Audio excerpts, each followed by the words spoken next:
Abolish, abolished, abolishing ये transitive verb है। इसका मीनिंग है किसी चीज को कैंसल करना। For example, the government should abolish the discriminatory law. हुकूमत को ये इम्तियाजी कानून कैंसल करना चाहिए। Synonym cancel, antonym establish. Adapt, adapted, adapting ये वर्ब ट्रांजिटिव और इंट्रांजिटिव दोनों है। इसका मीनिंग है खुद को नए माहौल में ढालना या नए माहौल में ढलना। जैसे you should adapt yourself to the new world. तुम्हें खुद को नई दुनिया के मुताबिक ढालना चाहिए। When we go to a foreign country we have to adapt to the new environment there. जब हम दूसरे मुल्क में जाते हैं तो हमें वहां नए माहौल में ढलना पड़ता है। अडैप्ट के साथ टू का इस्तेमाल होता है। टू के बाद उस चीज को जिक्र करते हैं जिसमें किसी चीज को ढलना या ढालना हो। जैसा कि पहली मिसाल में टू के बाद न्यू वर्ल्ड का जिक्र हुआ और दूसरी एग्जाम्पल में टू के बाद न्यू एनवायरनमेंट का जिक्र हुआ। इसका दूसरा मीनिंग है किसी चीज को दूसरी चीज में तब्दील करना। For example, he adapted his store room for use as an office. उसने अपने स्टोर रूम को ऑफिस के इस्तेमाल के लिए तब्दील कर दिया।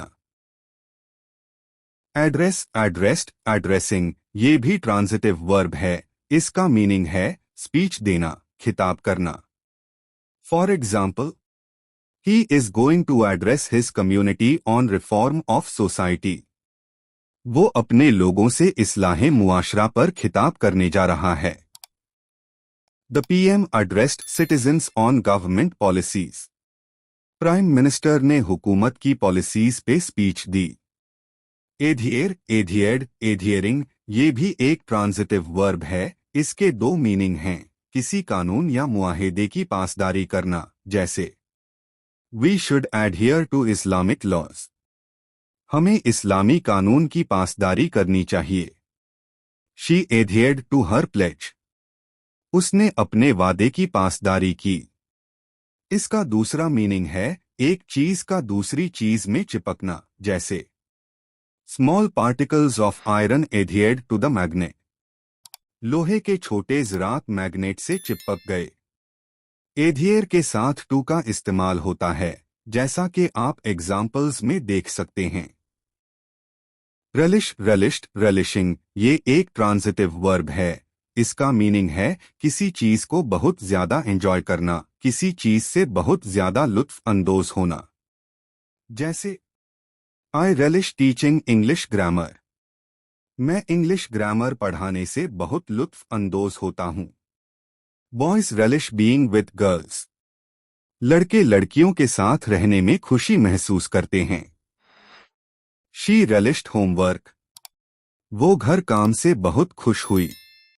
रलिश के बाद नाउन का इस्तेमाल होता है या जेरेंड का, जैसा कि आप एग्जाम्पल्स में देख सकते हैं।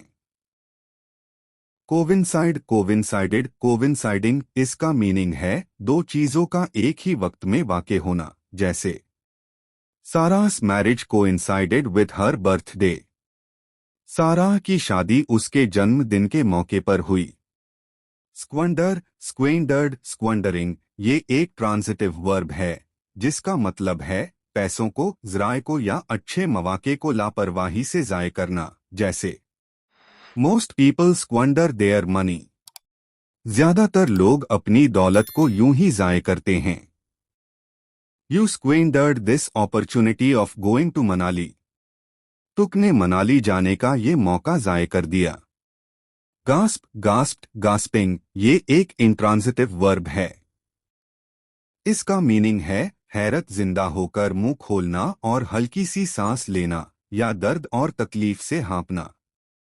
जैसे Sara gasped when Ahmed gifted her a diamond ring. Sara हैरत ज़दा हुई जब अहमद ने उसे हीरे की अंगूठी तोहफे में दी। His grandfather was gasping for air. उसके दादा हाँप रहे थे। उम्मीद करता हूँ आपको ये लेक्चर पसंद आया होगा। अगर आपको कहीं डाउट हो तो कमेंट में ज़रूर पूछें। हम आपके डाउट को दूर करने की कोशिश करेंगे। हमारे चैनल को सब्सक्राइब करें और बेल आइकन को जरूर प्रेस करें ताकि हमारी अपडेट्स आपको मिलती रहें।